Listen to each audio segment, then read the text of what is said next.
Buenas, buenas, buenas, gente bonita. Heme aquí en el Monte Galiñeiro en Galicia para compartirles, ahí está, la lección y el reto número 12 de este Escritubre 2023. En esta semana del terror, quiero volver a mencionar a Mariana Enríquez, esta autora argentina que ganó el premio Herralde con su novela Nuestra parte de noche. Ya he hablado de ella en este canal, si quieren saber más de esta novela. Y la lección que yo saqué de ese libro y que les quiero compartir hoy tiene que ver con la reinvención del género del horror, ¿no?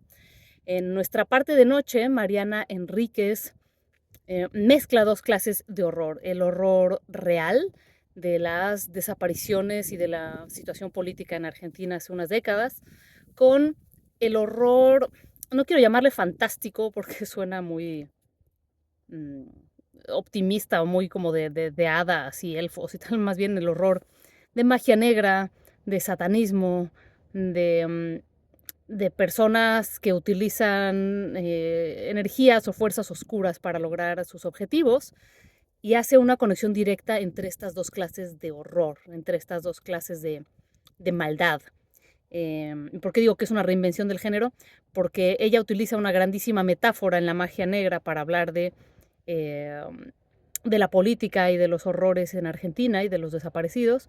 Y entonces el horror metafórico o el horror mágico es una metáfora del horror real y a la vez el horror real acaba siendo una metáfora del horror metafórico. O sea que tiene estas dos clases de horror, cada uno puede, dependiendo de sus circunstancias y de su empatía, em, empatizar con uno más que con otro, pero ella lo que hace es poner a veces en primer plano el horror mm, mágico o más ficticio de la magia negra, si uno elige no creer en ella, dependiendo cómo se crea, y a veces pone en primer plano este y a veces pone en primer plano el otro, ¿no? Entonces va alejándose y acercándose a uno y al otro y acaban totalmente unidos y mezclados y acaban siendo un mismo horror que es el horror de la lesa humanidad, ¿no? Del estar dispuestos a lo que sea, del asesinato, del no respeto a la vida humana, de la no empatía por diferentes fines, ¿no? Es una novela impresionante que yo no podía dejar de leer, desgarradora cuando eres capaz de salirte de la cuestión metafórica y entrar en la cuestión real de lo que estaba pasando.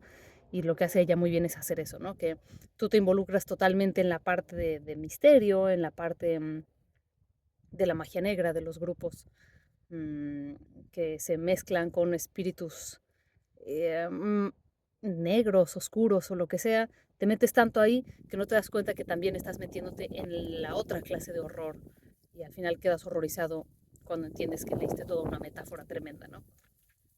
Eh, He ahí la lección que yo aprendí, ¿no? Que siempre se puede reinventar, que se pueden mezclar estas dos clases de horror porque la novela es totalmente moderna y vuelve creíble eh, el horror ficticio al grado que a ti el horror real se te vuelve más increíble, menos posible. No quieres creer el horror real, prefieres creer el ficticio de los espíritus y de la magia, porque el horror real es demasiado terrible.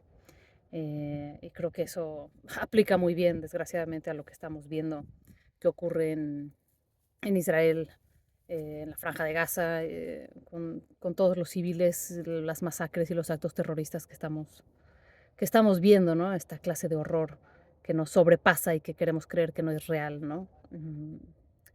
Así que bueno, lamentablemente es un reto pertinente que yo no había planificado, obviamente, que coincidiera, pero pues sí, ahí tenemos un horror muy real y por lo tanto el reto no podría sino ser relacionado a alguna noticia de cualquier época, ¿no? No les digo que sea una noticia de ahora, pero elegir alguna noticia o algún hecho que en su momento les haya horrorizado y narrarlo en primera persona.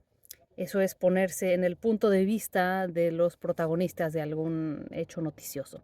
Yo recuerdo que lo hice mucho en mi colección de cuentos Relatos de Impunidad, que justamente era inspirado en noticias absurdas en mi país natal, en México, que a mí me parecía tan ridículo que existieran, que las quería ficcionar, para ver si se volvían más creíbles, ¿no? O sea, era un tema de que la realidad sobrepasaba la ficción, que yo no podría inventar algo tan terrible ni tan horrorífico.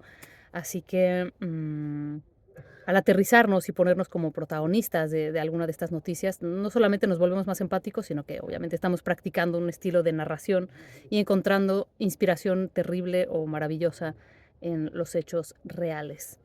Ahí lo tienen, ahí tienen